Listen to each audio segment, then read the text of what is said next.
Hello there, and welcome to Duels. I was just in the mood to be playing some, so we're gonna do that. Also no model today, because I didn't feel like setting that up. So yeah, gonna play some Duel Links, and I also want to show a few things off, because a few things have... well, I got new things, new toys, since last time. So, first off, there's an event going on right now. It's called the Paradox event. This is very, very new to me. I've never done this kind of event before, but it's like basically raid battles.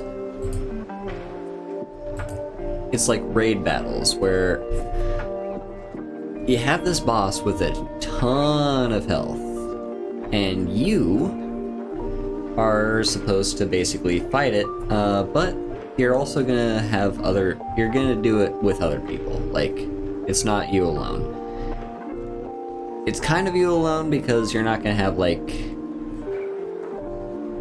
you don't do it in real time with other people, but after your duel is over, if someone else has finished their duel, it adds up however much damage you both dealt together. Now, with this event, there are some cards that do more damage than others, and let's go over those real quick, because some of them have multipliers. I've already unlocked Paradox, by the way. I've got the character now. Where does it say? Here we go. So, every ace monster, and I really have no idea, like, which cards are ace monsters or not. I just kind of have, like, a vague feel for it, but nothing too big. But all ace monsters deal 3 times damage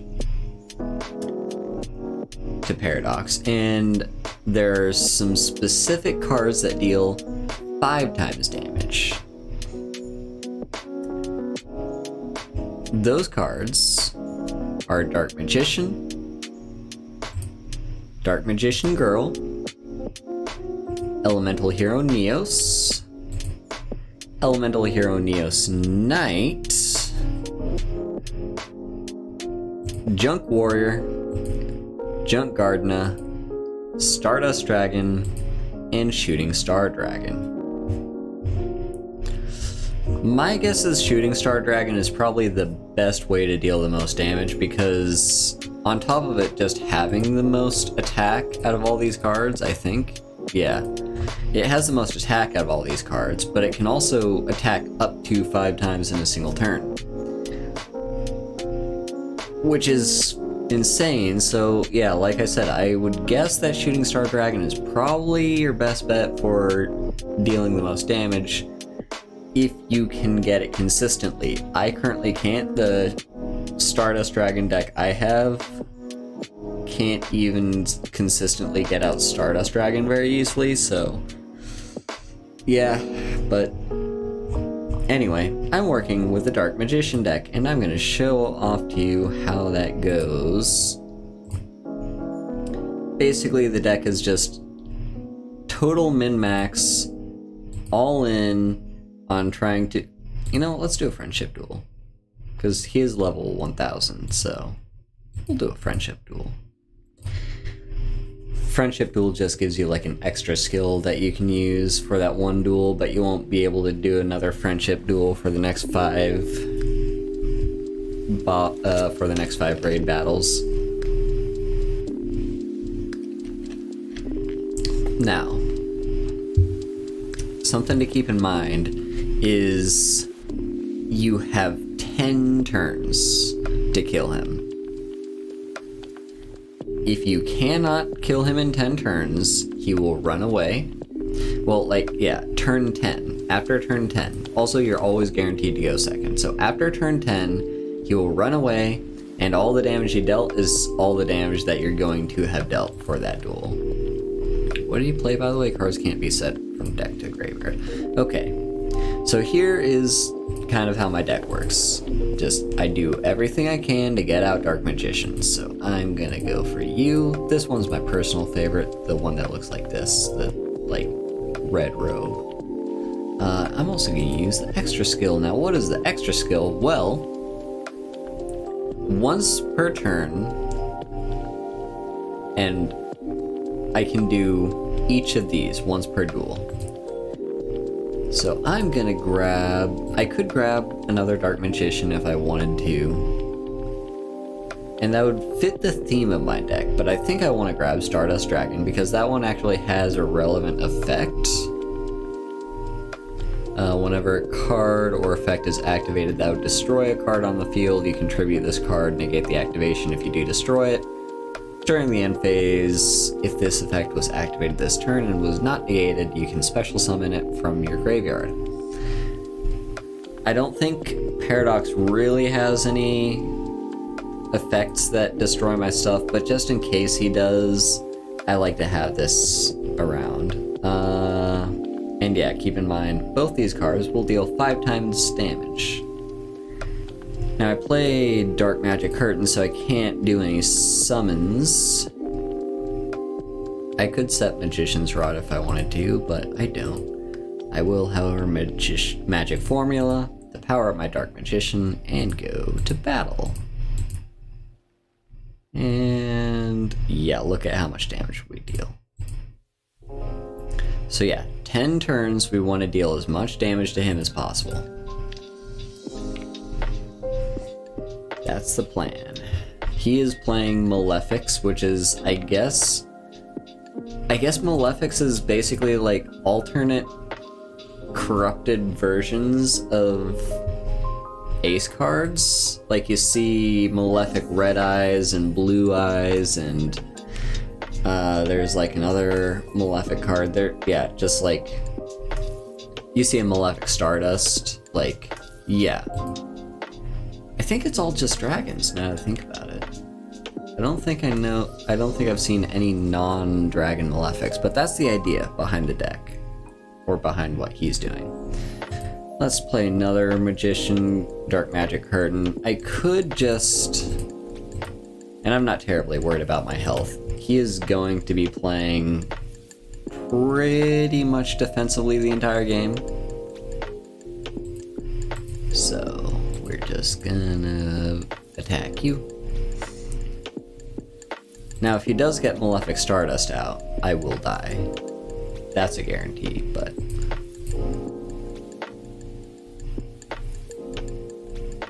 I think we'll be fine if he doesn't. And yeah, because he plays very defensively, I am running a couple copies of Stop Defense, because it gets annoying when he plays a creature in monster in defense position, and I just can't get through it because he just plays his stuff in defense position every single turn. This time we seem to be lucky though. He doesn't seem to be interested in playing anything. Also, if you're wondering what my skill is, there's a skill that Mokuba has access to where if you're below a certain amount of health, I want to say it's like... No, don't end turn yet. I want to say it's if you're below...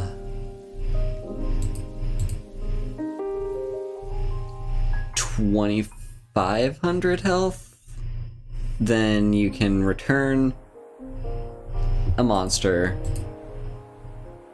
from your monster zone to your hand.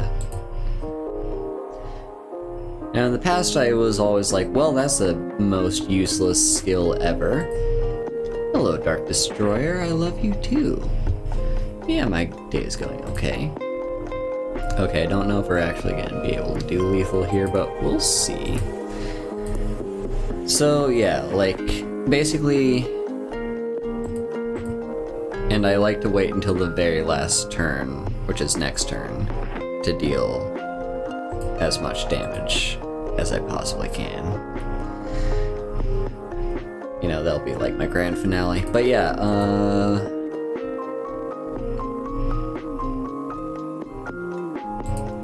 basically, yeah. Now what do we draw? Just Dark Magician. Okay, so here's when we do the grand... Okay, yeah, I was talking about the skill.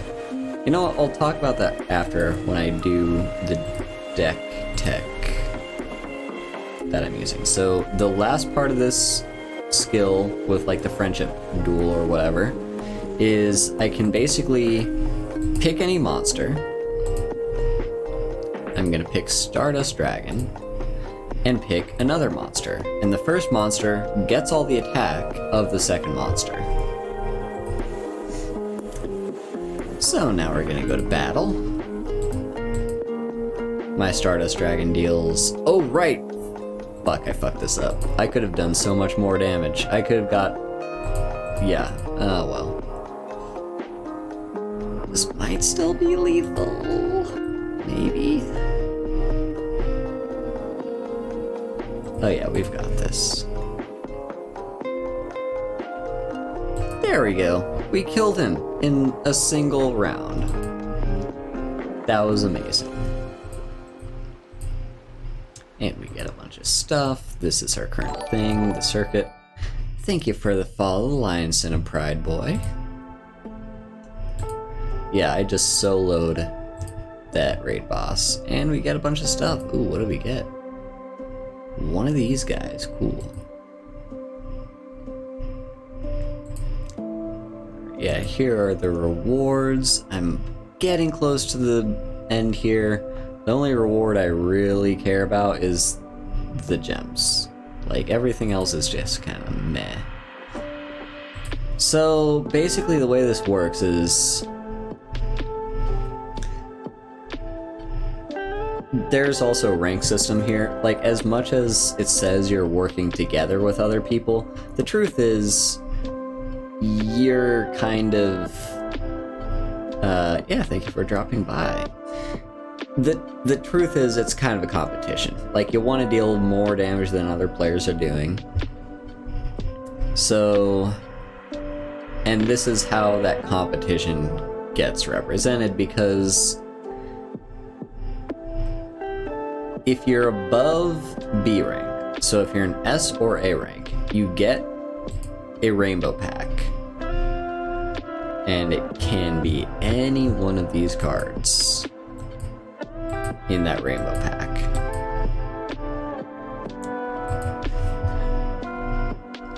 And I just want to try my luck and see if I can get some good cards off of that. So yeah, you'll want to be at least above A rank. Now when this event started, I was like, I instantly got an A rank. I'm like, oh yeah, this is fine, this is cool, you know? Very easy to do this. And then I started dropping in rank. This is the first time I've seen these kinds of raid battles. It's possible that they existed before. Hello, Salia. It's possible that they existed before, but in fact, I'm pretty sure they have existed before. This is the first time I've seen them since I started playing this game. So I don't think they happen too frequently. But yeah, this is based on how much damage you've dealt in a single battle. And apparently the most damage I have dealt so far is 258,500.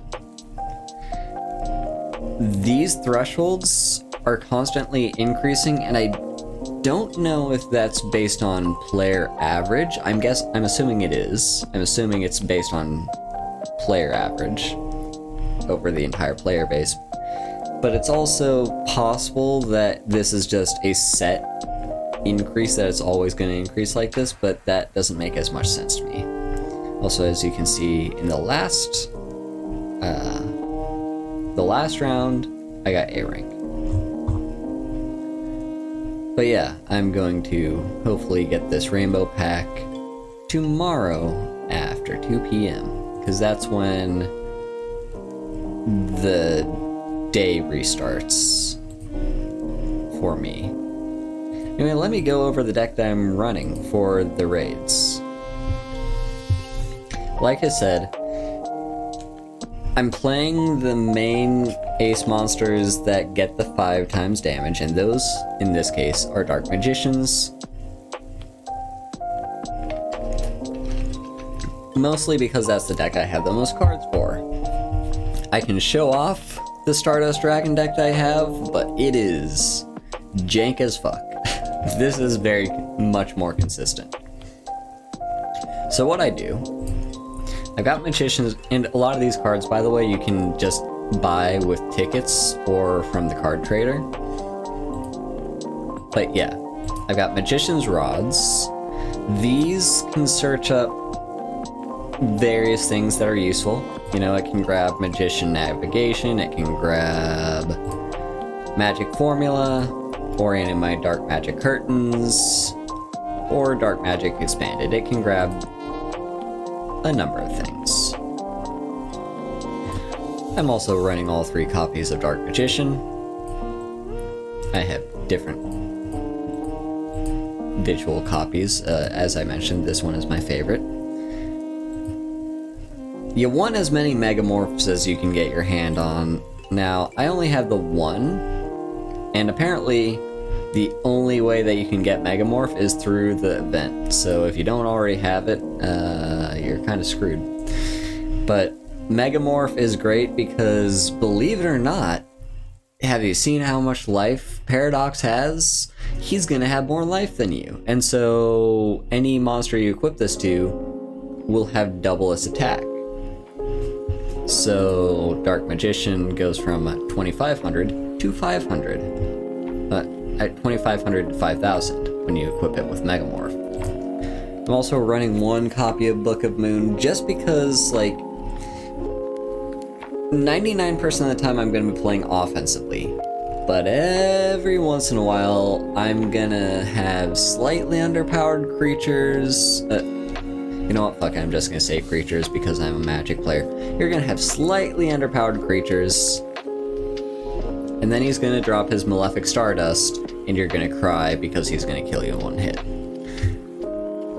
So this is just for insurance. Like, it's not the end of the world if he kills you. Alright, thank you for stopping by, Dark Destroyer. It's not the end of the world if he kills you, because he can always just do another raid battle right after that, but you want to be doing as much damage as possible, and that means living for as many turns as possible up until turn 10. Dark Magic Curtain is a very efficient way of getting Dark Magician out. It only works if Dark Magician is in your deck, so if all 3 of them are already in hand, graveyard, or on the field, you cannot use this card, but that's kind of fine. I'm still running 3 copies because you want as many insurances as you can to make sure you get out Dark Magician. And the paying half your life kinda sucks, but again, you're mostly gonna be playing offensively anyway, so it doesn't really matter. It also enables our skill, which I will talk about again in a minute. So yeah, Dark Magic Curtain, very essential. You could maybe get away with running 2 copies, but I run all 3. Dark Magic Expanded is mostly a power-up card. It has other effects, but, like, I don't care about them too much. I guess the 3rd effect is kind of good, because if you have 3 or more Dark Magicians, then Dark Spellcaster type monsters you control are unaffected by your opponent's card effects until end of turn. That becomes very significant because Paradox has 1 card. Let me see if I can find it. It's a very annoying card. Reverse Trap. He runs Reverse Trap. Until the end phase, all effects that add or subtract attack or defense are reversed. So all of my stuff are going to be like like, all my cards are boost cards. They give my monsters bonus attack, so this turns that into subtraction, which kind of very much sucks. So I try to get around that. Anyway, I'm also running a copy of Magic Formula because a single card that gives my thing 700 attack is really great, and not to mention, sometimes this matters. They gain 1000 life when this card goes to the graveyard. So, yeah. 2 Ancient Rules, because sometimes Dark Magician is in your hand, and Dark Magic Curtain cannot get it from your hand, so use Ancient Rules instead.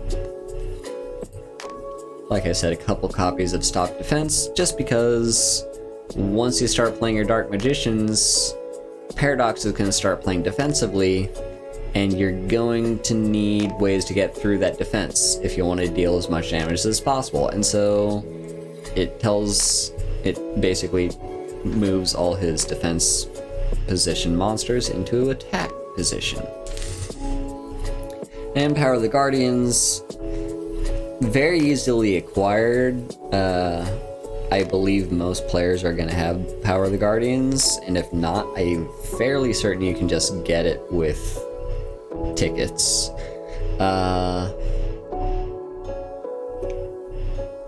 It protects your stuff. It snowballs. So, like, if you play this on turn 1, you're gonna have 5 turns of attacks for this to power up your stuff. And so by the end of those 5 turns, you're going to have 2,500 additional attack. So, yeah. And then there's Magician Navigation. Now, these cards are both, I'm gonna say Limit 3. That's not exactly the term they use in Duel Links, I don't think, because Limit 3... Well, basically, what Limit 3 means is any card that is Limit 3, you can only have up to 3 copies of cards that are Limit 3. So normally, you can run 3 copies of any card. This means cards that are limited, you can only run up to 3 cards that are limited. It's not specific to that one card. So, unfortunately, Magician's Rod and Magician Navigation are both Limit 3s, which means we can't run more than this many copies. But that's usually fine. And, yeah. Now, Magician Navigation is pretty great because it gets you 2 Dark Magicians for the price of 1. 1 from your hand and 1 from your deck. And if it's in your graveyard, it can negate any spell or trap, which is very useful when Paradox tries to activate Reverse Trap. So this is a general deck, and I'm also playing See You Later. This seems like a very useless skill, except for the fact that with this event, you want basically nothing but Dark Magicians in your monster zones. Like Magician's Rod is great to search for stuff, but you really don't want it on the field because you don't really have any good ways to tribute it. Like if you try to tribute summon Dark Magician, you're gonna have to tribute 2 things, and usually that second thing is gonna be another Dark Magician.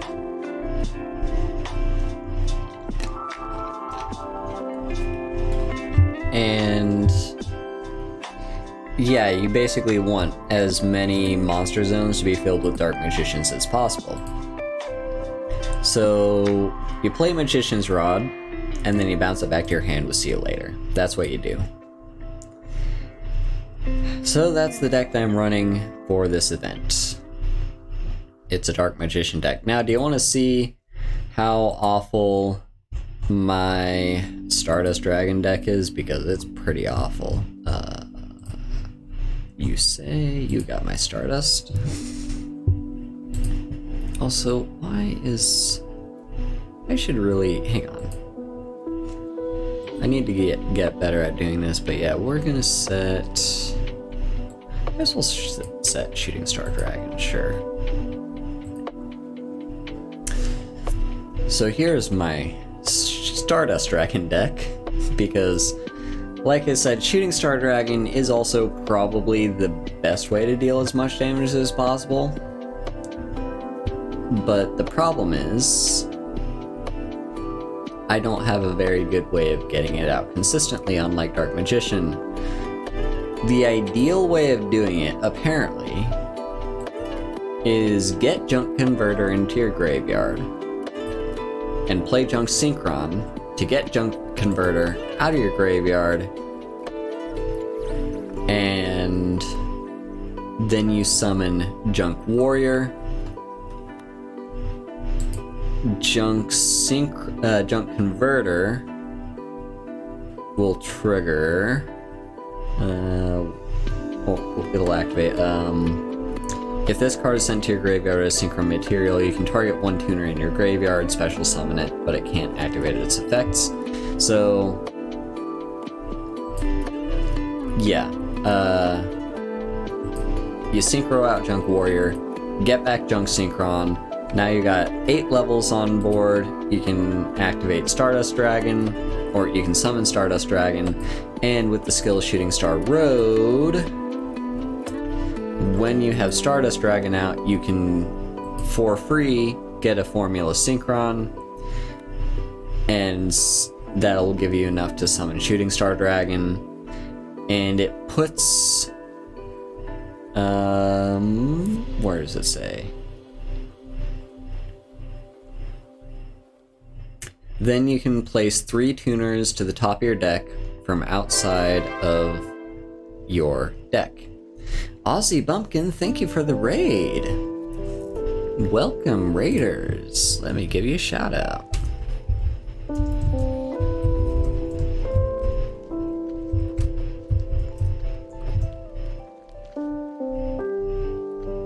Why is that not working?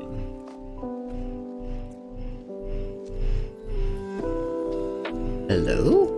Why is my shoutout command not working? Whatever. Yeah, thank you. My shoutout command does not seem to be working, but what are you playing? I'm gonna assume... Oh, thank you for the follow, sweet. I'm gonna assume you were playing probably some Duel Links or Yu-Gi-Oh or something. But thank you. And yeah, I am Haru Hayes, and welcome to my chill stream. I'm just talking about how trash my Stardust Dragon deck is, and why I'm not playing this in the current event.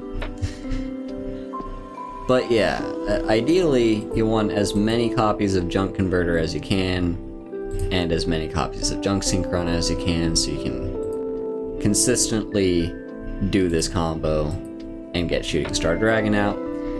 That, unfortunately, is not very easy for me, because I only have 1 copy of this guy, and 1 copy of this guy, because I've only bought 1 copy of the... what you call it? The deck. What do you call it?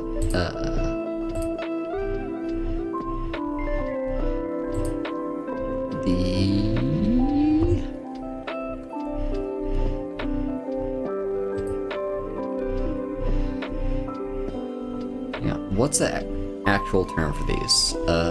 Structure deck. Yeah, the structure decks. Are they free-to-play cards? I think... So you can get them from boxes, but I'm not really focusing on building Stardust Dragon right now, so and I probably won't be for a while, if ever, so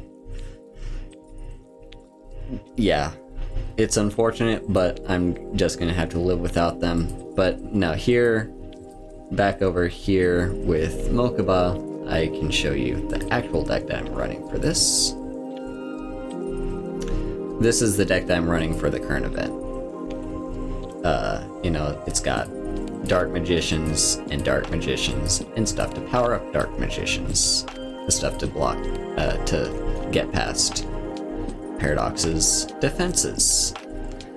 So there you have it. But as for the current deck that I'm working on, it's the Paradox event. Yeah, the raid battle stuff. Yeah, so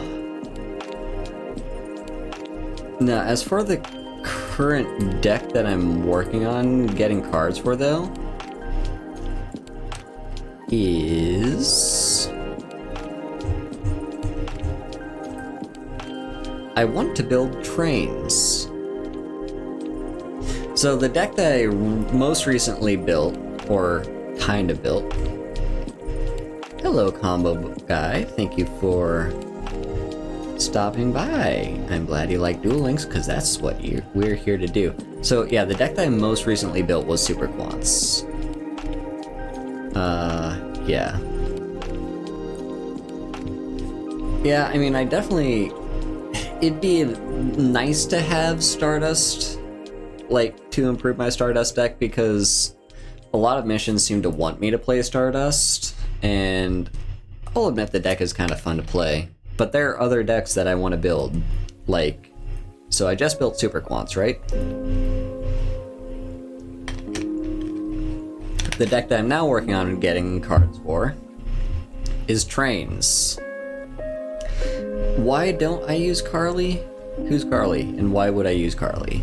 The reason I'm using Espa is just because the version that I saw that people run uses Cosmic Enlightenment, which I'm guessing is just so you can guaranteed get blue layer easily. So that's why I'm using this guy. Yeah. I don't know, do I even have Carly? What world is Carly in?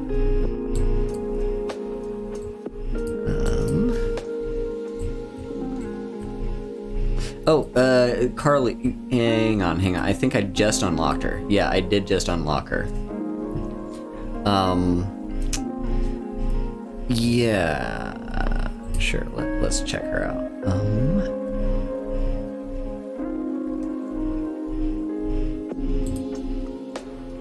What's the skill? Is it?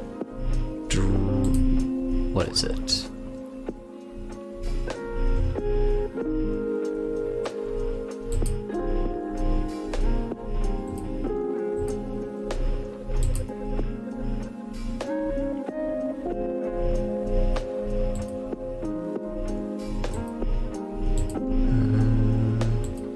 The second one, draw loan? Is he a lucky loan? No, that can't be it. Is it? Really? Why would people run this skill with Super Quants? Target one Fortune Fairy you control. Special summon a spellcaster.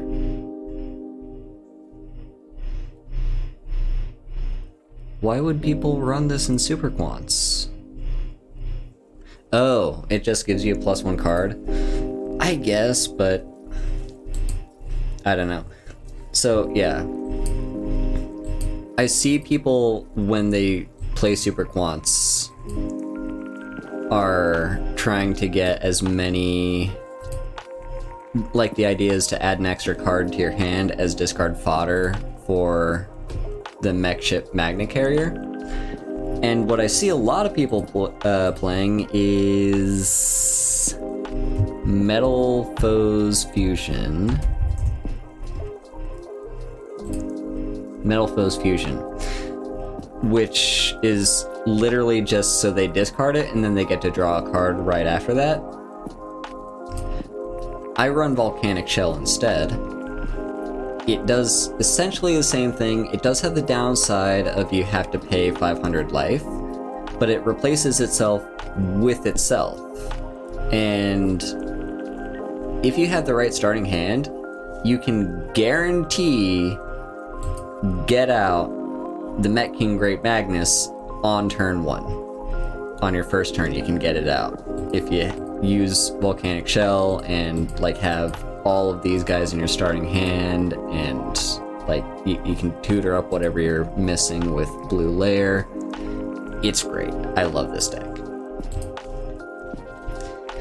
But now the deck that I'm currently working on getting all the cards for is Trains, because I just kind of like the idea of playing a bunch of big stupid level 10s and doing silly shenanigans with them. Sadly, there's a lot of ultra rares and super rares in this deck. Mostly super rares though, so not too bad. But yeah, so I'm slowly working through getting maximum Gustav, and it's a grind. So, speaking of grind, I'm gonna show off one of my other decks I'm currently working on. Hang on. Also, one second. I'm working on GX right now, I think.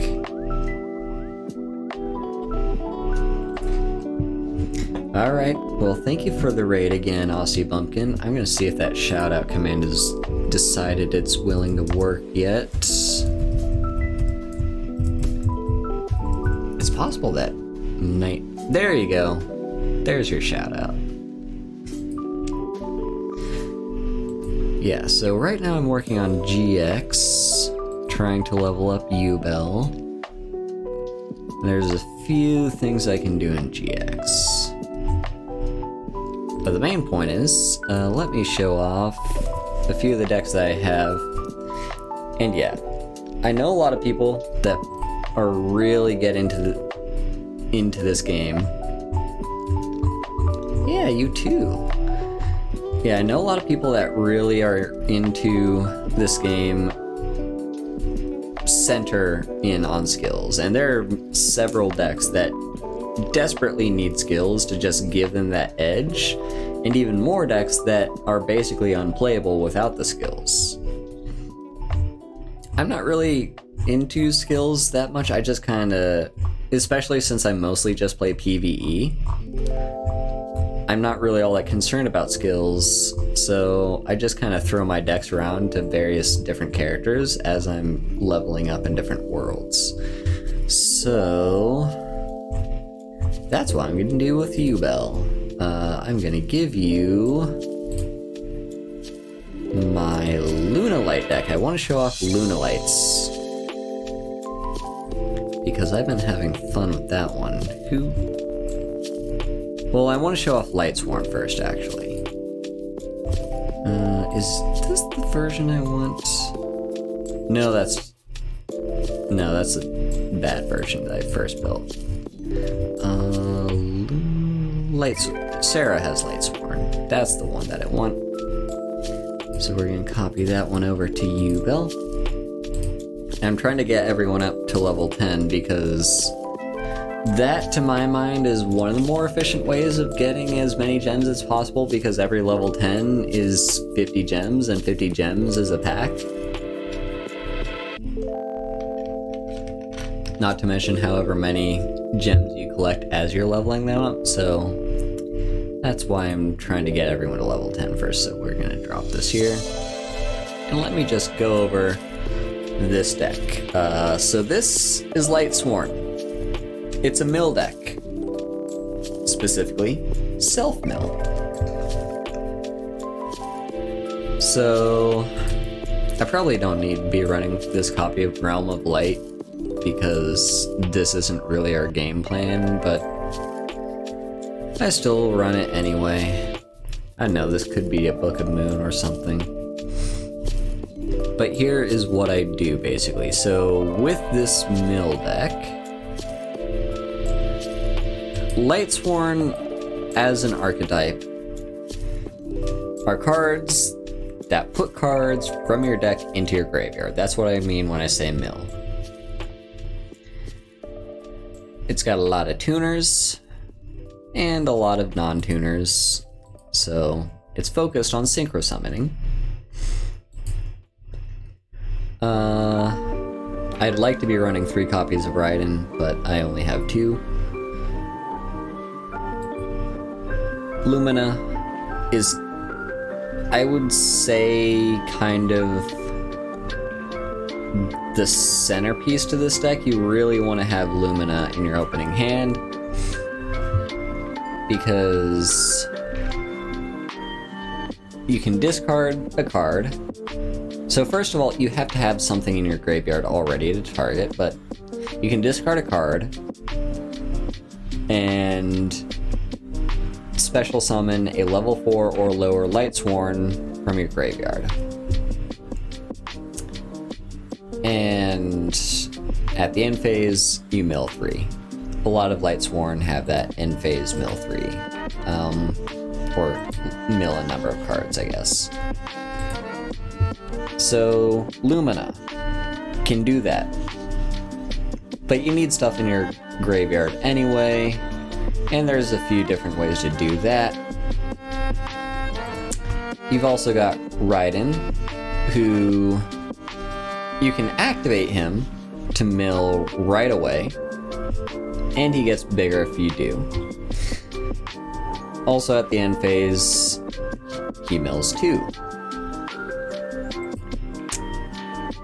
Fellas, I'm just running a single copy of. Once I get a third Raiden, she's going to become that. But she can't be normal summoned. You have to special summon her.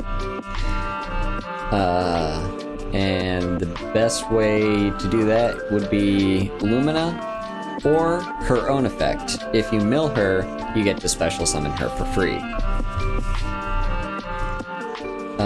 And if your opponent has a very problematic card, you can just tribute her and kill it. What else do we have? We've got a couple copies of this version of Lumina. Yeah, there's like 2 different Luminas. There's Lightsworn Summoner and Twilightsworn Shaman. I see people run this card. Like, this is based off a specific deck list I found online. I just added in a few of my own cards that I have lying around to fill out the fact that I don't happen to own all the cards that I would ideally have. But Lumina, I'm the least certain about running her, because essentially what she does is she does the same thing that this Lumina does, except it's based on banishment, and at least on turn 1, I'm not as likely to have that many banished Lightsworn cards. Most of them are just gonna be in the graveyard. So, anyway. But I just run her anyway because that's what a lot of people do, and she's a level 3 non-tuner, so that in and of itself is kind of good for us. Stegocyber. Ideally, I run more copies of this card if I have them, but I only have the 1. During damage calculation, if your opponent's monster attacks while this is in your graveyard, fun fact, this is going to be in your graveyard a lot, you can pay 1000 life to special summon it, and if you do, you take no battle from that battle. But you banish this card when it dies. So yeah, Stegocyber. Very neat. I'm running 2 copies of World Legacy World Wand. Again, really just a placeholder until I get more of the cards that I actually do need for Lightsworn. They're just kind of big level 8 dark monsters, and that's what I need. They also have an effect that happens when they get milled, and that is also very important. Like, it doesn't come up very often, but if I happen to have one in my hand and I mill the other one, I get to special summon the one from my hand.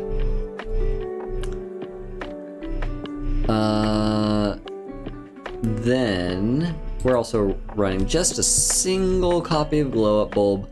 This occasionally, I say occasionally, this pretty often is kind of important. Just that one level 1 tuner that you can special summon from the graveyard, and you can only use this effect once per duel, so do keep that in mind. It's not a once per turn, it's a once per duel.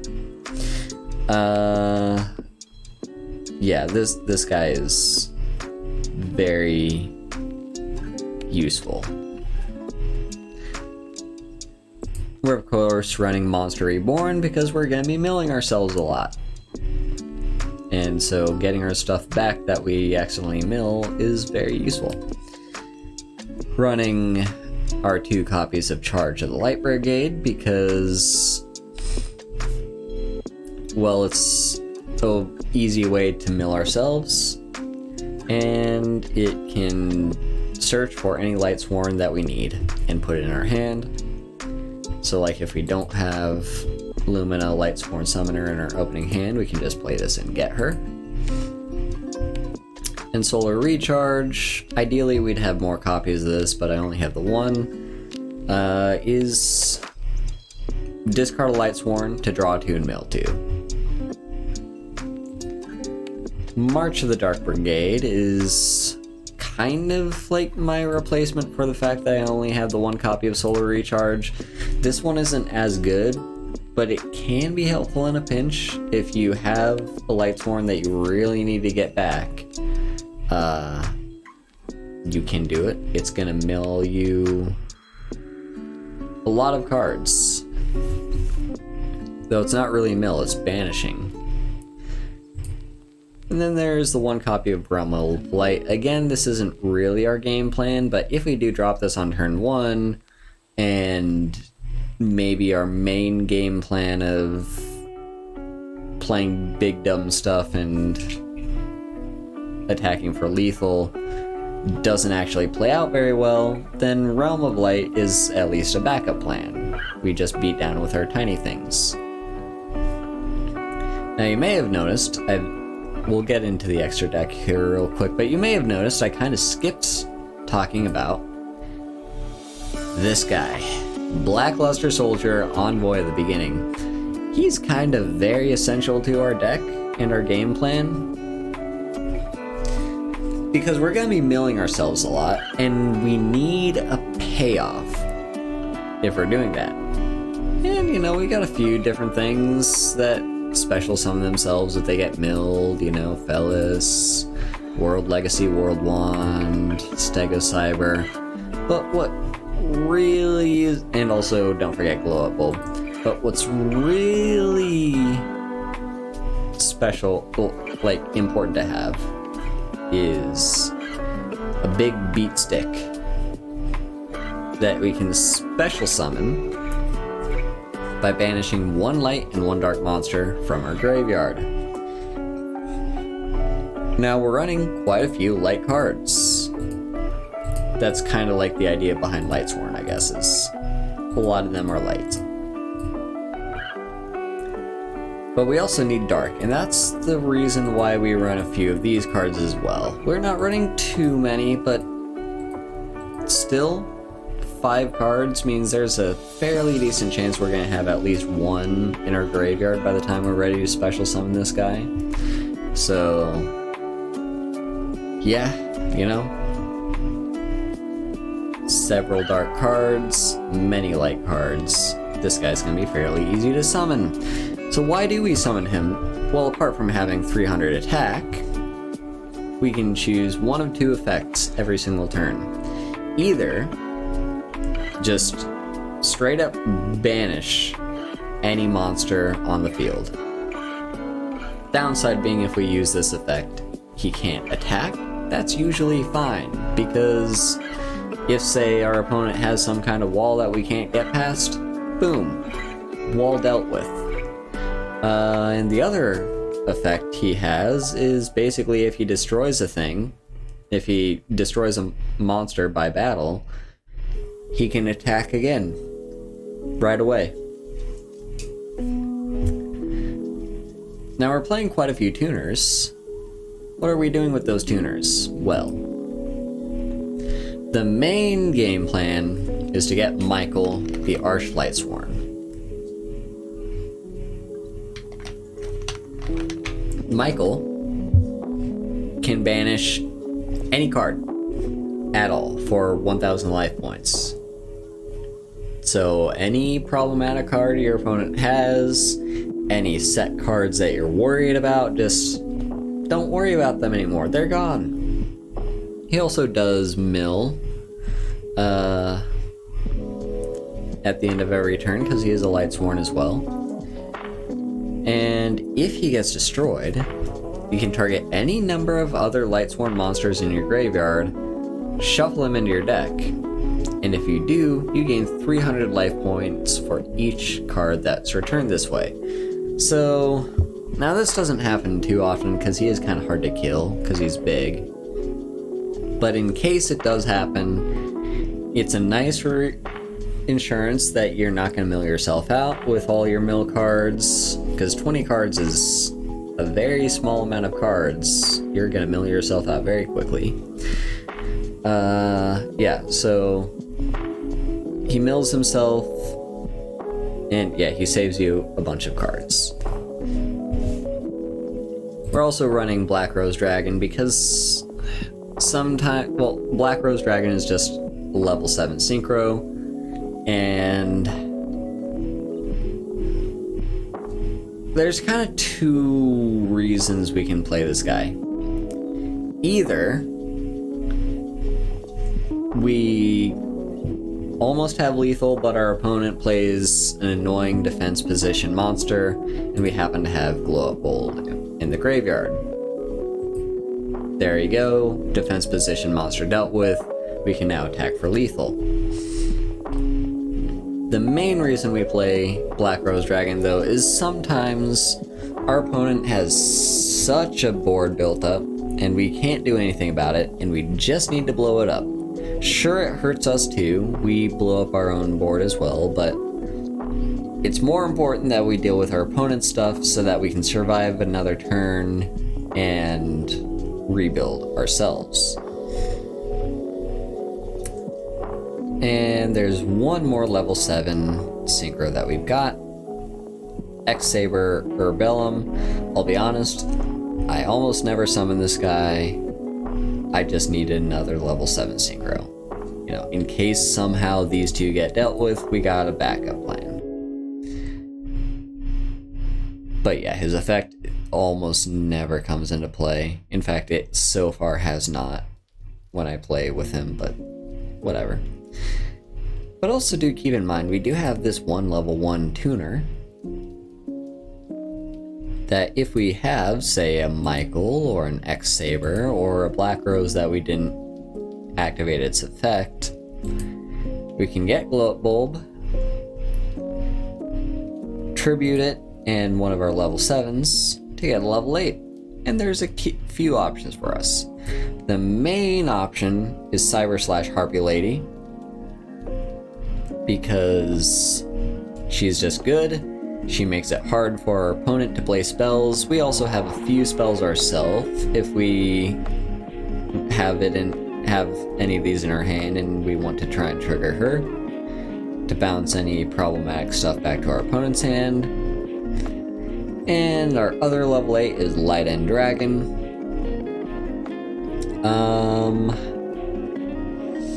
So if it battles a monster, we can give this one minus 500 to give the monster it's battling, lose 1500. It's not the best card, but it's another level 8 if we need that option. It sometimes comes into play. And then we're also playing a few level 4s, not too many. We're really only playing 3 level 4s, but on the off chance that we happen to have 2 of them and nothing to do with them, then we can just go ahead and summon Kachi Kochi Dragon, which is just a very solid beat stick of just like, you know, it's like a small version of Blackluster Soldier. Just attacks, kills a thing, we activate its effect, it can attack again. So this is Lightsworn. Also, do I have any skills? I've got Power of Dark. That's only fiends and spellcasters, and it lowers... hang on. It lowers fairies. I mean, I know I've got a spellcaster. Yeah, Lumina is a spellcaster. I don't think I've got any fiends, though. And I don't have any fairies. So, I mean, I guess there's no reason not to. It's not the most important card, but whatever. Anyway, let's show it off. And let's do so by dueling. Hang on. You. Dr. Crowler, level 10. Do I have a way to unlock you? 30, level 30, level 30. Okay, we're good. Alright, I'm just gonna duel Dr. Crowler here and show off our Lightsworn deck. He is a level 10, so he's gonna be easy to deal with. I'm assuming Dr. Crowler's he. Maybe I'm misgendering him, but either way.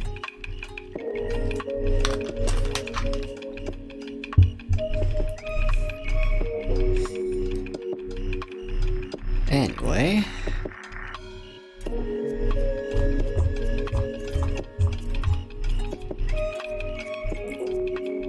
so here is what we've got. So we got Charge the Light Brigade. I'm gonna mill. First, let me see what we milled. No level 4s. Well, in that case, I'm gonna grab a level 4.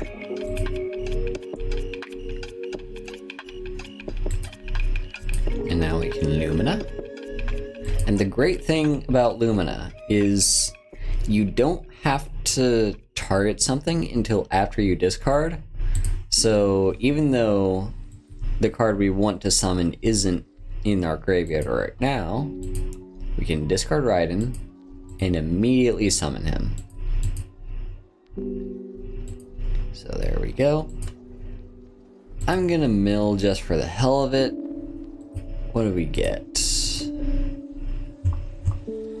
we got Glow Up Bulb and one of our Blackluster Soldiers. It's time for a Synchro Summon. Time to get Michael.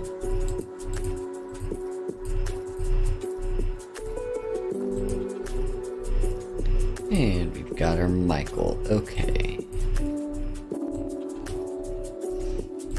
I think... I don't know. Yeah, I think what we're gonna do is banish. And then mill. To get Glow Up Bulb. And now we can summon a level 8. Let's go for Cyber/Harpy Lady.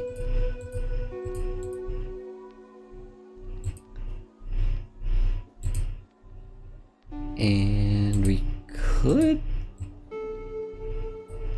get something back if we wanted to, but 8 cards left in our deck is kind of a lot, or not enough, I guess. So we're just gonna attack.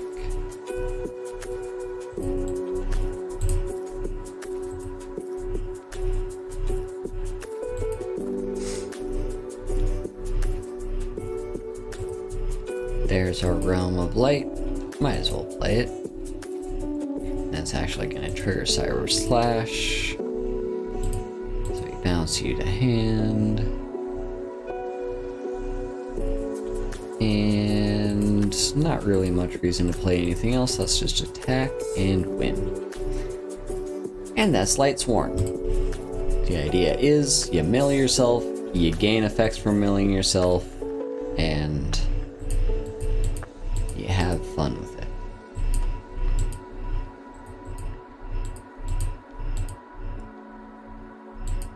So yeah. Now there's maybe one or two other decks I do kind of want to show off just a little bit. But yeah, okay, yeah, I'll do that. So I'm going to show off now. So this was Lightsworn. I've got one other deck that's just kind of moseying it. Also, hang on. Sarah's got our Lightsworn deck. I need to also fix up our representative card here because it shouldn't be that. It should be Michael. That's better. Okay, so who has my Lunalights? Because Lunalight is another deck I had a lot of fun with, and this deck has been kind of a sleeper in my collection. I just had all the cards for it sitting around, and I didn't like do anything with those cards until I built the deck. So let me show you Lunalight.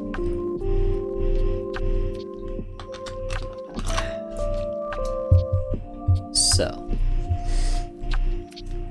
first off, a little bit into why I found out I had Lunalight in the first place is because I had a mission to I had a mission to win a duel using only Beast Warriors. I'm like, I wonder what Beast Warriors I have that I can just build a random deck with. And would you believe I had all these cards for Lunalight, and Lunalights are always Beast Warriors. So I'm like, okay then, I guess I'll build Lunalights. Hello Leo, I'm just playing PvE. But, yeah. So I built Lunalights. There's only one card that I'm missing. Let me see.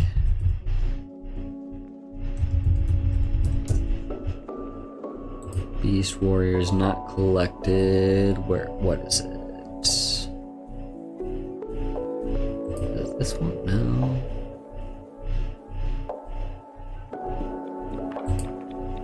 Here we go. Fire Formation Tanky. This is the one that it needs that I don't have. And it's from a completely separate box, and I don't really feel like delving into that box just for getting the copies that I need. Maybe if I have enough spare gems and I'm completely done building all my other decks, then maybe I'll go back and do that, but for the time being it's not really worth it. So instead what I do is I run 3 copies of Lunalight Reincarnation Dance. Because the main idea behind Fire Formation Tanky is it just lets you search for any level 4 or lower Beast Warrior and put it in your hand. And that'd be great to have, but sadly I don't have it. So instead, I choose this one. This one's quite a bit worse because it requires it requires conditions for us to activate it. The plus side is when we do activate it, we get 2 Lunalights So how does this deck work exactly? What are Lunalights? Well, as I mentioned, they're Beast Warriors, but more specifically, they're Beast Warriors that like to do things when you put them in your graveyard from a card effect. So, Lunalight Yellow Marten, when you put it in your graveyard by a card effect, you can search for any Lunalight spell or trap from your deck and put it in your hand. Usually you're gonna get Lunalight Fusion. The Purple Butterfly. This one you can discard or tribute it to give a thingy 1000 attack. Crimson Knight. I love Crimson Fox. Crimson Knight. Crimson Fox. I love Crimson Fox because this one, if you use it as fusion material, puts a monster's attack at 0 for that turn. And this is essential, well, not essential, but it really helps with the one-turn kill if you're trying to go for the OTK. Emerald Bird, I love. It's unfortunate that it's a limit 3 because I'd love to have more copies of it so we can discard Yellow Martens to increase the likelihood that we can search up Lunalight Fusion. Sadly, I think that was intentional to make this deck powered down, but it's still pretty good. But this guy, we can summon her to discard any Lunalight card. It doesn't even have to be a monster, it could be a Reincarnation Dance, and we draw a card. And if we put it in our graveyard off of a card effect, we can special summon any Lunalight monster in defense position, but negate its effects. And then we got White Rabbit. So White Rabbit, I really don't use its effects too much, but it is something. You know, if we have a thing in our graveyard, we can special summon it when we summon Lunalight White Rabbit, and the other effect actually does come up occasionally. You know, if our opponent has set spells or any even face-up spells that we want to deal with, or traps, we can just bounce them back to their hand. Also, I forgot to mention one other effect as to why we love Lunalight Crimson Fox. When it's in our graveyard, any effect that targets one of our Lunalights, we can banish Lunalight Crimson Fox from our graveyard to negate that effect. Well, it negates the activation. And if we do, each player gains 1000 life. Yes, our opponent gains a life too. No, that does not matter. We're also running just, you know, some good back row stuff like Book of Moon and Forbidden Lance. And that's the deck. Now, what are we fusion summoning with Lunalight Fusion? First of all, what is Lunalight Fusion? Lunalight Fusion is your typical fusion spell. It's polymerization with a few extra effects. So, it banishes from your hand or field or both. Not banishes, tributes or discards. Whatever. You put them in your graveyard. And if your opponent controls a monster that was special summoned from the extra deck, and okay, against PvE this isn't going to happen too much, but against your typical other player, this is likely to be the case. You can use a card from your deck or your extra deck in addition to the other stuff. So, say you only have 2 cards in your hand 2 Lunalights, but you'll want to get out your Saber Dancer, which requires 3, you can search your deck for a 3rd one and use that as material as well. So it's good stuff. I like this card. And what are these? What are these little Lunalight dancers that we're trying to summon? Well, Saber Dancer is the main one for the OTK. As it gets bigger for the number of Lunalights you have that are, well, not just Lunalights, Beast Warriors. It gets bigger for each Beast Warrior that's banished or in graveyards. It's not just yours. If your opponent is playing Lunalights, this gets powered up too. Your opponent cannot target this card with card effects. This card cannot be targeted by our opponent at all with anything. No targeting. So this card is pretty safe. It does not survive board wipes like Black Rose Dragon, but usually this is a 1-turn kill. During your main phase, except the turn this was banished, except the turn this was sent to your graveyard, you can banish it from your graveyard, then target 1 fusion monster you control and give it 3000 attack until the end of turn. Oh, holy shit. I never realized that effect existed. I always wondered, like, why would Lunalight Fusion let us send our fusion monsters from our extra deck to the graveyard, and now I know why. That's pretty good. But yeah, can't be targeted, it's big, it gets bigger, and if your opponent has a monster that, say, is in attack position because they weren't expecting this, and it now has 0 attack because you used Crimson Fox as material for the fusion summon, your opponent's not going to be having a good day. But we also have a backup plan. If we don't have the 3 Lunalights to fusion summon Saber Dancer, or if for whatever reason we don't have any left in our deck, or it may just not be the best option because it's not a 1-turn kill for us, we can instead summon Cat Dancer.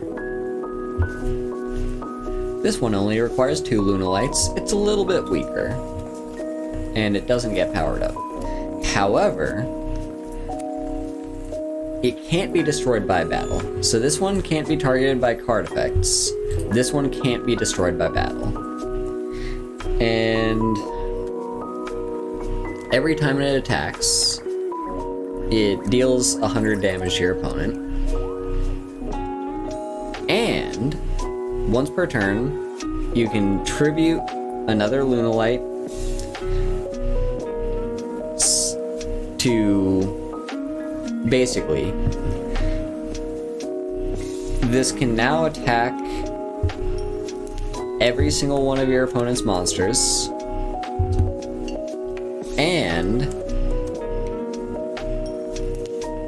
the first time one of those monsters would be destroyed, it isn't.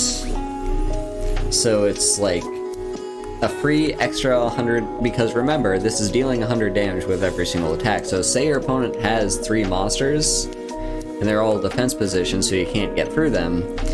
You contribute a Lunalight.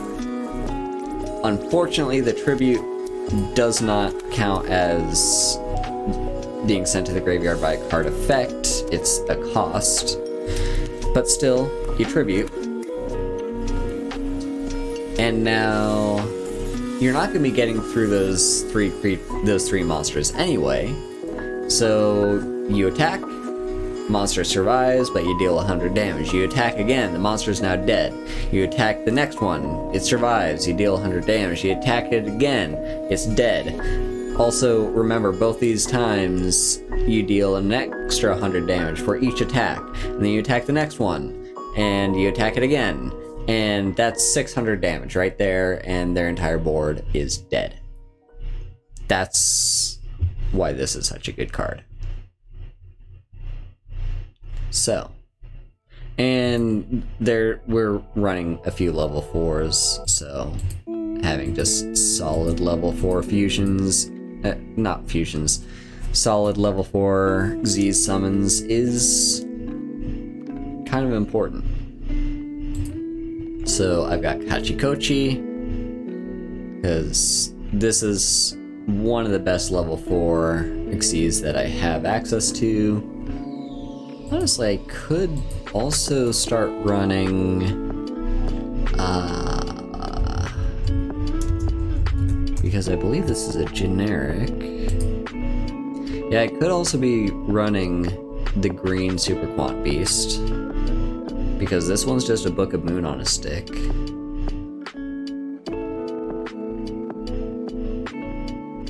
There's an argument for me doing that. I don't think I will, at least not for now, but it's something for me to keep in mind in the future. I also run Sky Pegasus. This one's not a great card, but I mean, if your opponent has a problematic thing,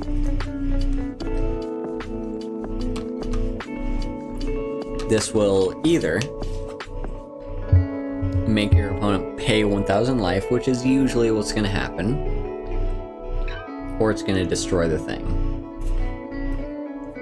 And especially if you've got your opponent really down low, but then they play a brick wall they can't get past, you can just play this and it's an immediate destroy, because they won't have 1,000 life to pay. And I also like to run Catgirl Magician, because speaking of brick walls, if your opponent has a brick wall that you can't get past and they're really low, you can just use this effect, halves its battle, halves its attack, but it can attack your opponent directly. So this is Lunalight. Let me show it off to you. Is there anyone I want to do?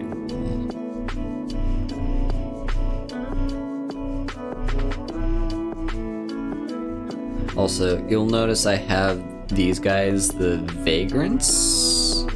No. Are they called the Vagrants? Yeah, they are. You'll notice I have the Vagrants. I have not decided yet who I want to use them on. So, they're just kind of sitting around for now. We'll just go for random you. I've also now leveled up to the point where I've got level 33 opponents. So, let me show you Lunalight. And this might go poorly, because sometimes this deck doesn't have the best opening hand, and I just kind of fumble around for a few turns.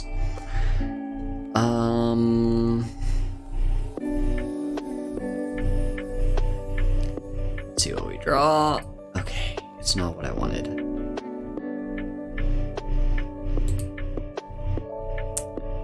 So ideally, I just want to do the math here real quick. So we got two of the they're not the foxes, the martens.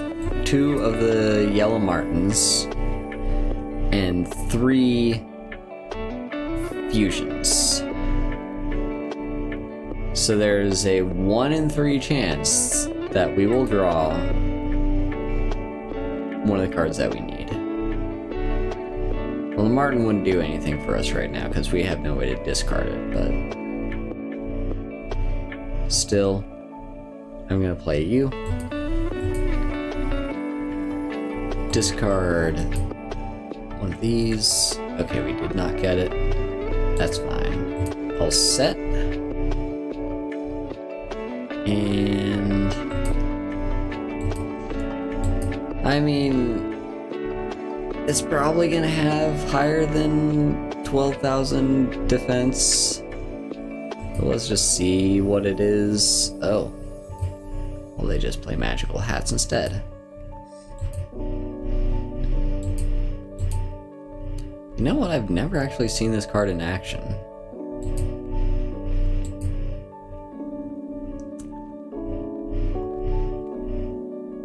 Choose 2 spell or traps and 1 monster you control.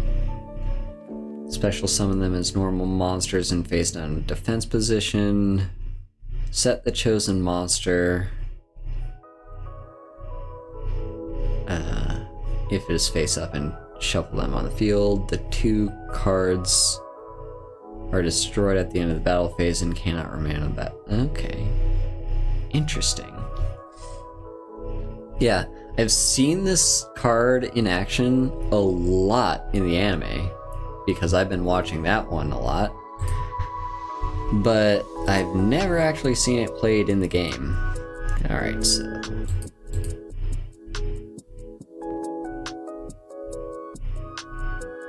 Cool.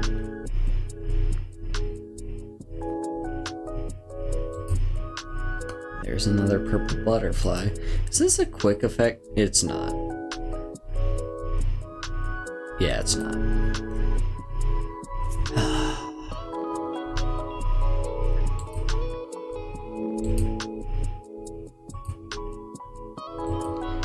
Well, sadly, we're not getting anywhere near the fusion summon, so I might as well... Actually, you know what? That's a good point. I might as well just summon one of our Xyz Beatsticks. Or our only Xyz Beatstick, I should say.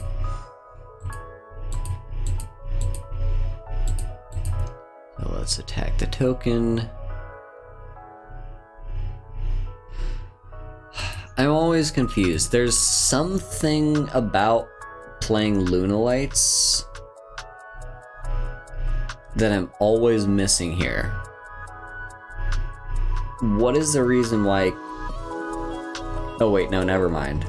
I see what the problem is. No, it's just because I can't activate this effect if it doesn't go to the graveyard, and tokens... I always forget, in Yu-Gi-Oh, tokens don't go to the graveyard. They do in Magic. Like, they disappear after they go to the graveyard, but they still go to the graveyard. But, yeah, I make that mistake with Yu-Gi-Oh.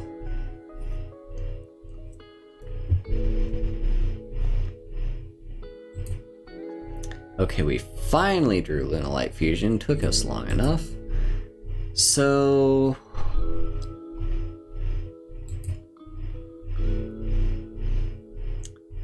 realistically,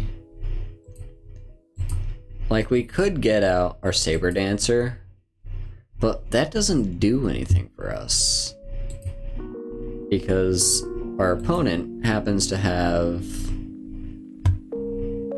all these different things. So I'm just gonna summon our Cat Dancer, use both the purple butterflies as material.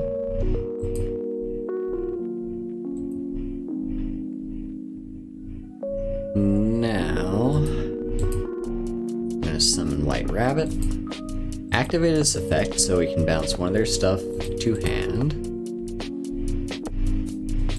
and let's just tribute the rabbit to Cat Dancer. So now, all my opponent's stuff is going to be indestructible, but it can now attack several times.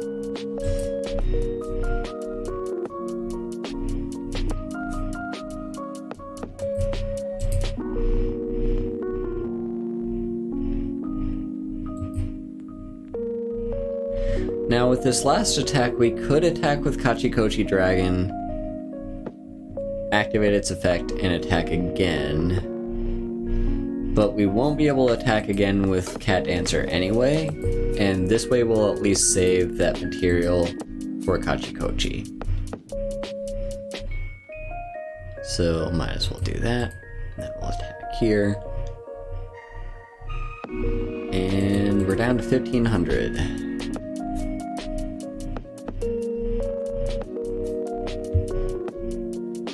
What do we draw? White White Rabbit again. What can we activate? It's just these two.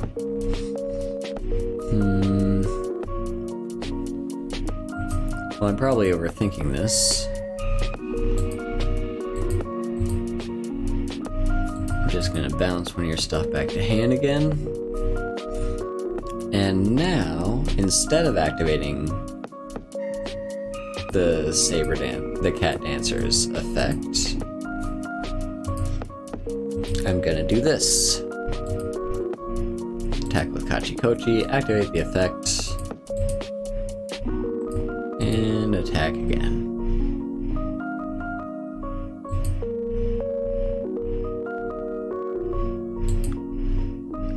So yeah, you didn't really get to see the whole effect in action there, but that's fine. It's not a big deal. Oh look, the raid boss is back. I don't want to do that again. It gets tedious fighting the raid boss over and over again. Now there are two other decks I do want to show off before we end stream.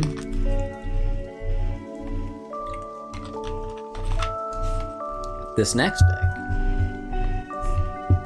So I mentioned I was building Super Quants,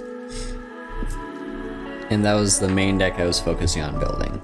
I've also kind of stopped building Super Quants so I can move on to trains, because while I only have 2 blues, and ideally you want 3, I cannot be bothered to go back through that entire box one more time for a single card. I cannot be asked, so I just said screw it.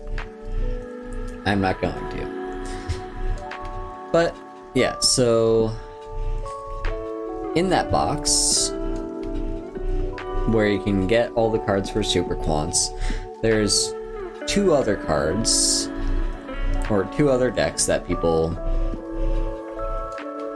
2 other decks you can build with that box. Thank you for the follow. I am Sin Reaper. The 2 decks are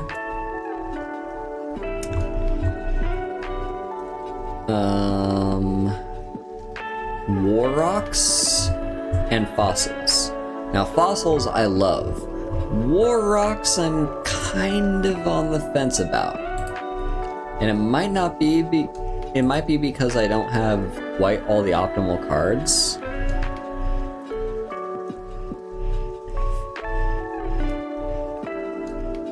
Yeah, I know, like, don't get me wrong, I know it will 100% make my deck a whole lot better for having that 3rd blue, but have you considered that 3rd blue might be at the bottom of the box and I cannot be asked to just do that. I really want to get on to building more decks, so I get it, I understand. I'm not saying it's a bad idea, I'm saying I can't be bothered. So War Rocks is another deck you can get from that box. The version of War Rocks I saw was playing Archfiend Eccentric, presumably just for its effects. Like it can destroy monsters, it can destroy back row. Mostly you're going to use this to destroy back row. These are guys that can special summon each other. And there are a bunch of level 4s and level 5s, so you can use those to summon the Xyz stuff. I don't know, there's not a whole lot to say. I guess the deck is centered around Warrock Mountain. I don't have a lot to say about the deck because I've only played it once.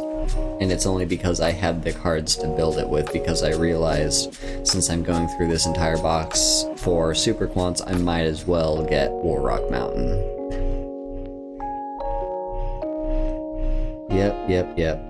Yeah, it's annoying. Especially when, like, if you think about it, there's only a single card in that entire box that I want now. And I'm gonna have to go through 180 packs in the hope that in one of those packs is gonna be that one card that I want. And I hope it's not the bottom of the box, and so far my experience has been, it's gonna be the bottom of the box. Okay, I'm gonna have to remind myself how War Rocks works, because again, I've only played this deck once. So I know it really likes the field spell, War Rock Mountain. What does that do? When it's activated, you can search for any War Rock. At the start of the battle phase, if you control no monsters or all monsters you control are warrior types, you can special summon one War Rock monster from your hand with a different name than those that you control. If your warrior type monsters would be destroyed by battle, you can send this card to the graveyard instead. Okay. And yeah, we run some back row. We've got Book of Moon, Enemy Controller, and Karma Cut.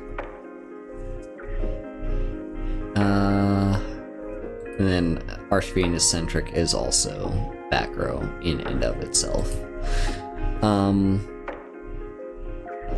So Warrock Meteor Dragon is mostly what we're going to be searching up with Warrock Mountain, because it's a big level 7, and it cannot be destroyed by opponent's card effects. When an attack is declared involving this card and an opponent's monster, you can negate that opponent's monster's effects this turn, as well as the activated effects and effects on the field of monsters with its same original name. So it can't be destroyed by card effects, and it cannot be, and it can negate stuff. So it's really good. Also, once per turn during a battle phase in which your Earth Warrior type monster battles, you can use a quick effect to make all Warrock monsters you currently control gain 200 attack until the end of the opponent's turn. And this card can make up to 2 attacks on monsters during each battle phase this turn. So, very good at clearing stuff out. It's a big beat stick. What more do you want? Now let's take a look at the rest of these cards. So we got Warrock Fortia. If your Earth Warrior type monster battles after a damage calculation, you can add 1 Warrock card from your deck to your hand, and all Warrocks gain 200 attack until end of turn. Yeah, that seems to be a common thing between Warrocks as they power each other up during battle. Like, Warrocks specifically do things during battle. If it's sent from your monster zone to the graveyard by an opponent's card effect, you can special summon 1 level 5 or higher from your hand or deck. So that's decent. Gakdos, I believe this is the one that I really like to see around. So if an Earth Warrior type monster is normal summoned, you can special summon this from your hand. If it's sent from your monster zone to the graveyard by an opponent's card effect, you can special summon 1 level 5 or higher from hand or deck, so same secondary effect as Fortia. And then we've got a few copies of Warrock Wento. If your Earth Warrior type monster battles an opponent's monster during damage calculation, you can pay 800 life to give your battling monster 800 attack until end of turn. And yeah, same last thing. If it's sent to the graveyard by a card effect, you can special summon a level 5 or higher from your hand or deck. And we have 2 level 5 or higher cards. We got the 1 level 7 Meteor Dragon, and we got a level 5 Mammoth.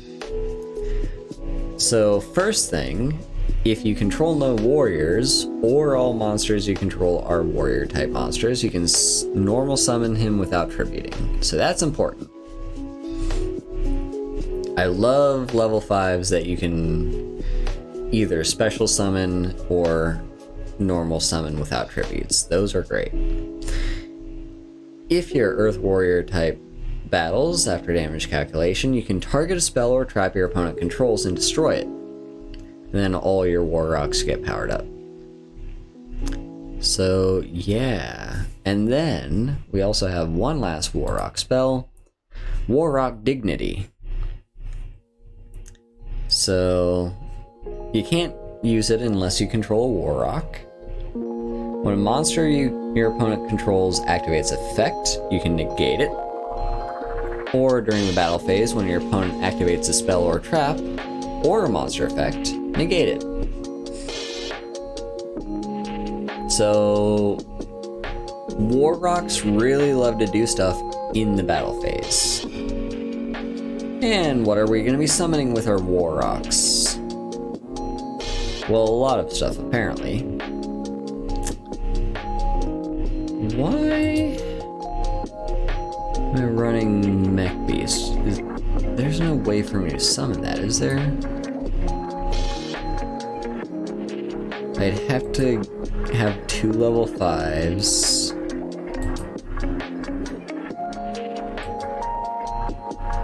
Yeah, I don't think there is actually a way to summon it. The list I saw was running it though. It's possible that the list had an extra copy of... I have no idea. I have no idea why I'm running this card, or this one for that matter, but it's not the end of the world. I really don't care. We're mostly focused on all the level 4s that we're running can get us all these level 4s, and we're all running warriors, so we might as well run Blade Armor and Ninja. This is just a better Kachikochi Dragon, because first of all, it has more attack, and second of all, it does not have to destroy a thing in order to get that second attack in. It can just give itself a second attack at the start of the turn. So, yeah, it's just a better Kachikochi in a lot of different ways.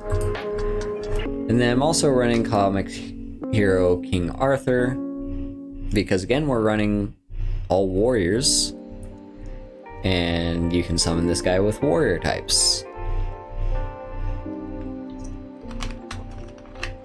He's not great. He is kind of more of a gimmick, but I run him anyway. I'm also running Dreadnought Dreadnoid. I can't tell you why. This card has a lot of text. Let's see. If it destroyed an opponent's monster by battle, you can special summon from your extra deck one rank 10 or higher machine type by using this face-up card you control as material. Oh, I see. So, yeah, this thing you can summon, and then it destroys an opponent's monster by battle, and then you can summon Mech Beast Magna Liger using this card as material. I see. So what does this card do again? Greedy Sermaian. Your opponent takes any effect damage you would have taken from card effects instead. This card destroys an opponent's monster by battle and sends it graveyard. You can detach material.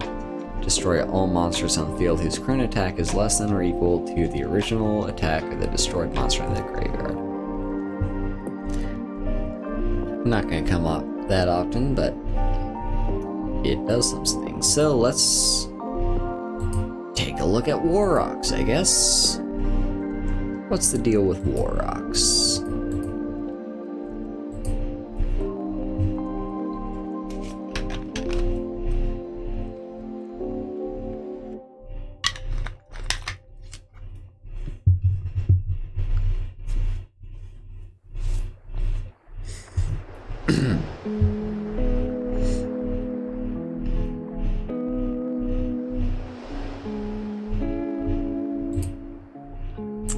So what do we have in our hand?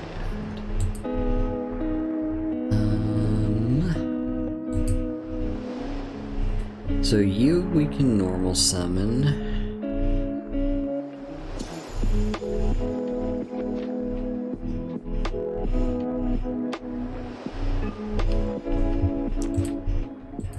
None of these we can special summon though, right? It's all just normal summons.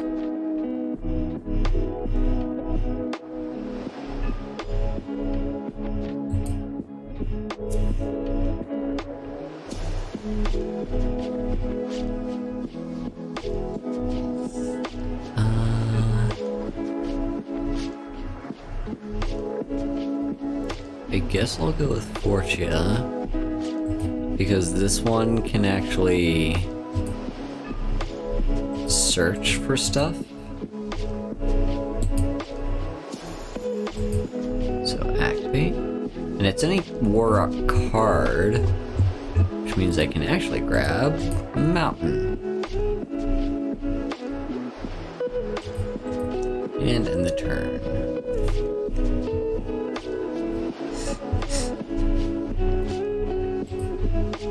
There's enemy controller, might as well set that. Okay, let's play Mountain. And add our Bungus to our hand. Now it's... I guess we can special summon, well, normal summon you without tributing.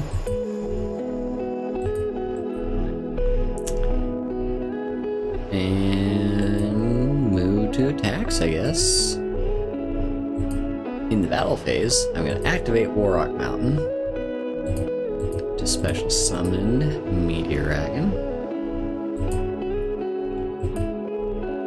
And now we are still in the battle phase, so let's get attacking, I guess. And yeah, remember, Warrocks will power each other up. So I'm gonna grab... Might as well grab Dignity.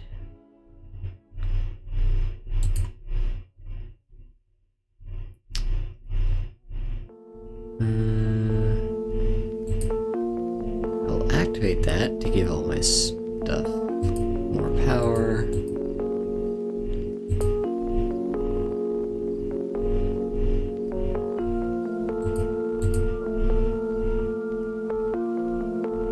And there we go.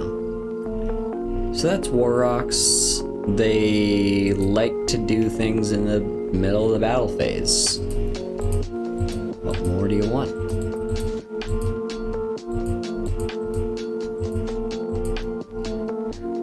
Now as for the last deck I have, and this one is quite interesting. It's Fossils. This is another graveyard-based deck, kind of like Lightsworn is, except this one, so you kind of have to rely on spells and traps for putting stuff in your graveyard, or battle. That works too. But yeah, you're gonna be needing, like, basically your deck is full of monsters that do things when you put them in the graveyard. Its fusion card, Fossil Fusion, uses material from the graveyard,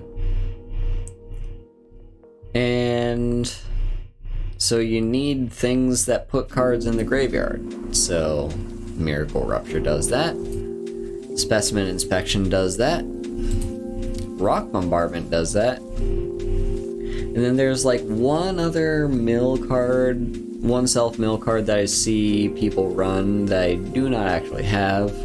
So what I run is Destruction of Destiny. This card is dangerous. If you mill, and keep in mind, half of our deck are spells and traps. You take 1000 damage for each spell and trap that you mill with this card. So you do want to be very careful with this card, but seeing as I don't really have that many other options at the moment for self-mill stuff, this is the best I got. So sometimes I'm just going to deal myself a lot of damage, and I have to accept that.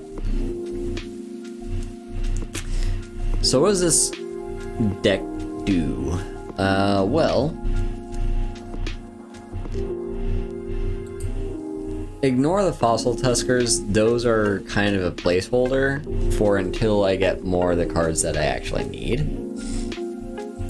In fact, let me just check real quick. Jim. What are all the cards I need and where are they? So yeah, there's Specimen Inspection. Okay, Tackle Crusader is one of them.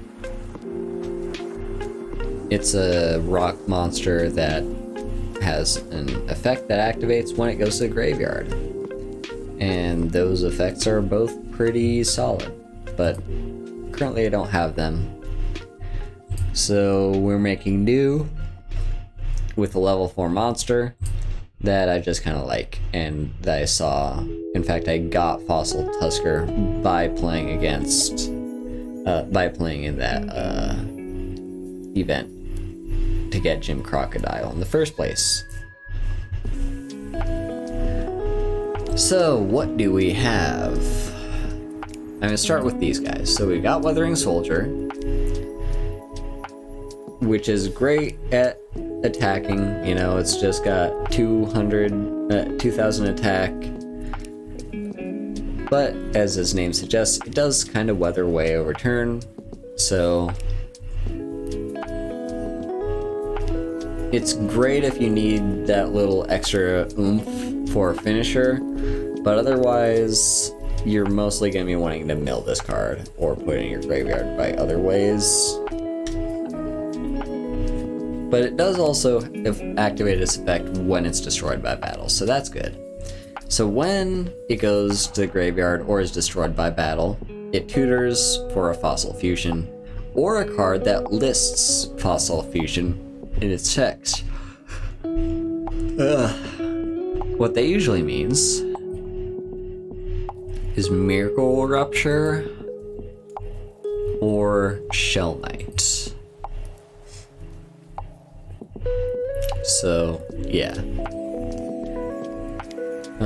Then we've got, of course, Shell Knight. This one... So you can normal summon it, and then immediately put it in defense position and deal your opponent a little bit of damage. That's not really the biggest deal. The main thing is you want this card to go into your graveyard. And again, it does activate its effect if it's destroyed by battle as well. You can add one level 8 rock monster from your deck or from your deck to your hand. Or if Fossil Fusion is in your graveyard, you can special summon it instead. And for the rest of the turn, you cannot activate cards or effects with the same name as that card. So that's what these level 8s are that we're running. There's so that we can have that kind of target with Shell Knight. Then we got Fossil Tusker. Again, just kind of ignore this card. It's mostly a placeholder, but it is a rock monster, and that's kind of neat. It also inflicts effect damage when it destroys our opponent's stuff. So how are we doing stuff? Well, we got Miracle Rupture to send one level 4 or lower rock monster from your deck to the graveyard. Then, if Fossil Fusion is in our graveyard, we draw a card. So, any of these level 4 or lower stuff gets put in the graveyard. Fossil Fusion itself, I will remind you, only does its fusion summoning by banishing stuff from the graveyard.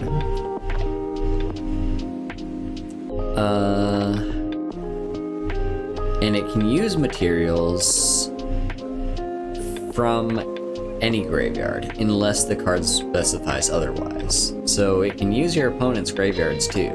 And that's what's so great about Fossil Fusion, like one of the great things about it. If you banish monsters from both graveyards, neither player can target that special summon monster with monster effects. So if your opponent has some monsters with effects, and keep in mind this does mean your stuff too, if you banish stuff from both graveyards, then your fusion summon thing is protected.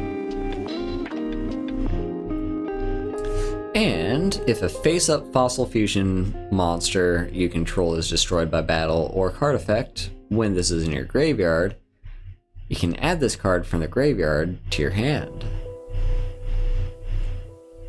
And then of course we're also running Rock Bombardment, which sends any rock monsters from our deck to the graveyard to inflict 500 damage to our opponent. And Destruction of Destiny, which mills 3, but we take 1000 damage for each spell or trap sent to the graveyard this way. And then as for our level 8 is Grand Marg the Mega Monarch. Mostly we're going to be sending this to graveyard, however there's going to be a few ways we can summon it. And if we summon it, so we can tribute it by summon it by tributing one tribute summon monster.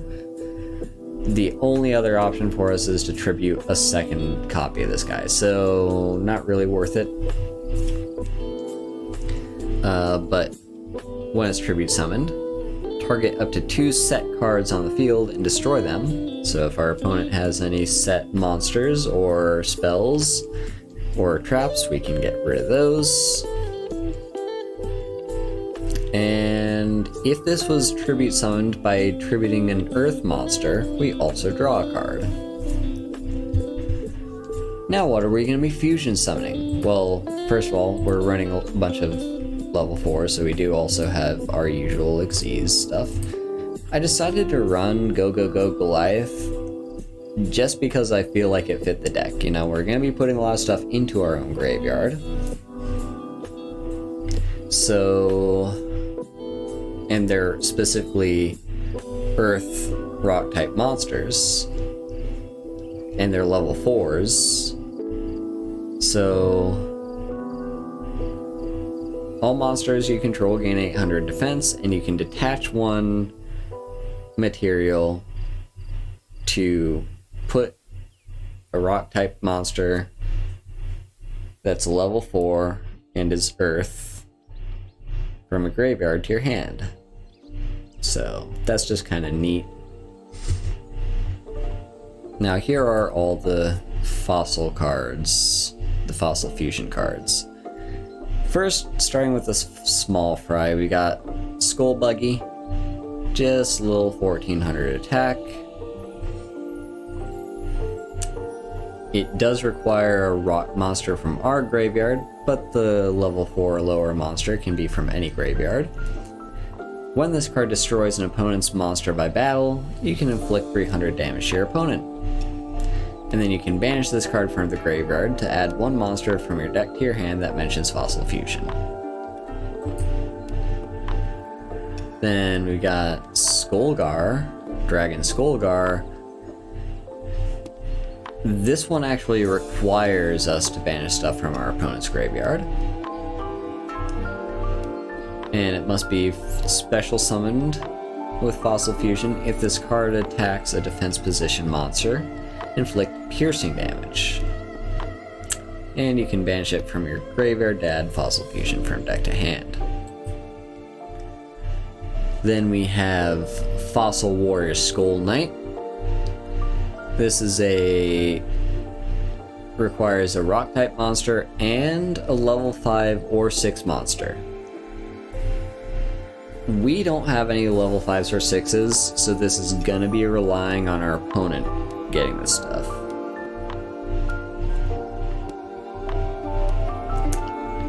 So, yeah. I don't think I've actually ever summoned this card yet. But if it attacks a defense position monster, it inflicts piercing damage. And when it destroys a monster by battle, we can make it have a second attack this turn. And then, of course, we can banish this card from the graveyard to destroy a monster on the field. But the big king, the one that we're really going for, is Fossil Warrior Skull King, which requires a rock type monster and a level 7 or higher monster. It needs to be fusion summoned with Fossil Fusion. This makes 2 attacks during the battle phase, and it inflicts piercing damage to defense position monsters. And during your opponent's turn, you can target a monster in your opponent's graveyard, special summon it if we discard one of the cards from our hand. That's pretty good, and that is kind of the centerpiece of it. This is, I believe, the boss monster. I believe that's what you'd call this. So that's what this card is. I'm running Fossil Warriors. It's just the only skill I currently have to work with. So it gives us Skull King, Skull Knight, and Skull Bone. Gives us Fossil Fusion if we didn't already have it. 1 extra copy of Weathering Soldier, and a level 8 rock monster that I don't personally care for, but it's there. So let me show you this deck in action. I think I will call the stream there.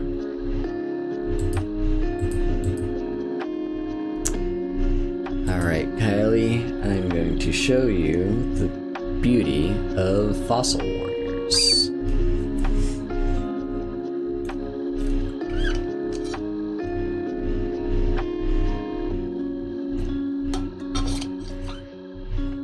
In the Fossil deck, the Fossil deck was actually before I built the Dark Magician deck. It was the one that I was using to play in the current thing, the Paradox event. Anyway, set Destruction of Destiny. We're going to activate that next turn, hopefully not kill ourselves with it. And set Shell Knight 2. We could have normal summoned it, and then it would go to defense position, and our opponent would take 250 damage. I don't think that's really worth it. I would rather they try and attack into this level 200, this defense 200 card and take a bunch of damage that way. Anyway, let's mill ourselves. Hopefully we get some good stuff.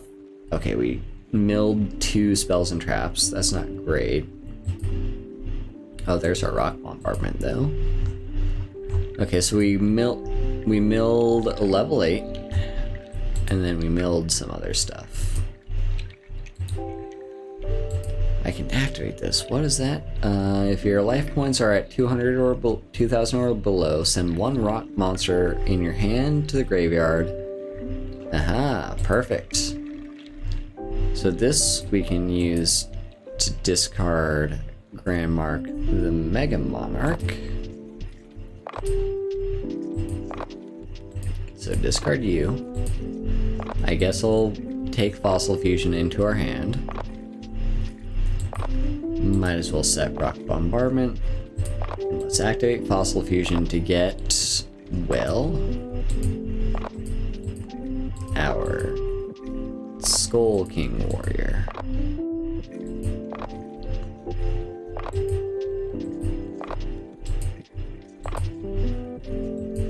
And we can only use this once per turn, but also it doesn't really matter. because we don't have anything to use anyway. So let's get attacking. Inflicts piercing damage, and we can attack again. Not quite to lethal yet, but very close.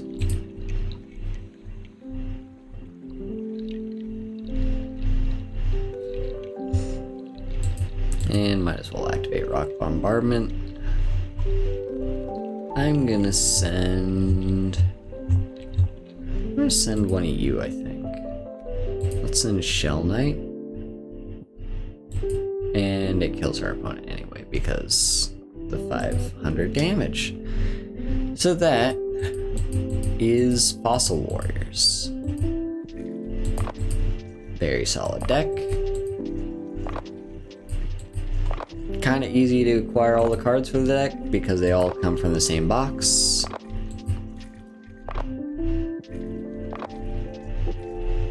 Yeah.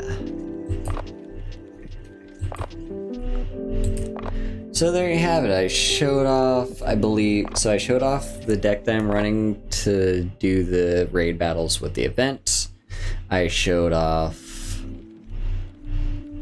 Lightsworn. I showed off Lunalight. And I showed off War Rocks and Fossil Warriors. So I'm going to call the stream there. I have work in the morning, so I need to be getting to bed. But tomorrow, be sure to check out. I'll be streaming MTG Arena, or I guess I'll just be streaming MTG in general. But I'll be streaming MTG. I'll be doing a set review of all the new cards that have been spoiled so far for the new Dominaria set. I believe that might be coming out this week. I've been a little bit behind on MTG stuff, I'll be honest, because Yu-Gi-Oh has been my newfound addiction. But it seems, yeah, like, I don't know. Point being, I want to take a look at all the new cards that came out, and so I'm going to do a set review of that. So, look forward to that tomorrow. It will be at 8 p.m. JST, 7 a.m. EST. If you want to know all the places you can follow me, down here in chat are all my links. Go to my card, that will show you all my links, all the different places you can support me. I've got a Twitter where I do most of my stuff. I've got a Stream Elements tip page. I have this Twitch channel right here where you are. I've got a YouTube channel where I upload my VODs and other content. And that's mostly it. I also have a throne if you want to send me wishlist stuff. So yeah, that's it. If you want to support me financially, you can, like I said, there's a Stream Elements tip page, and you can also sub to me on Twitch, which can give you access to a bunch of really cool emotes.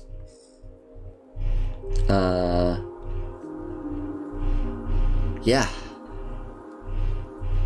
Speaking of emotes, whoever we end up raiding, you can use this message that I'm typing here in chat and copy and paste it, and if you're subbed to me, you can have that emote as well. With all that said, I'm gonna find our person to raid, and yeah. Be kind, have a great night. Thank you all so much for coming. Hope to see you tomorrow, perhaps. Bye bye.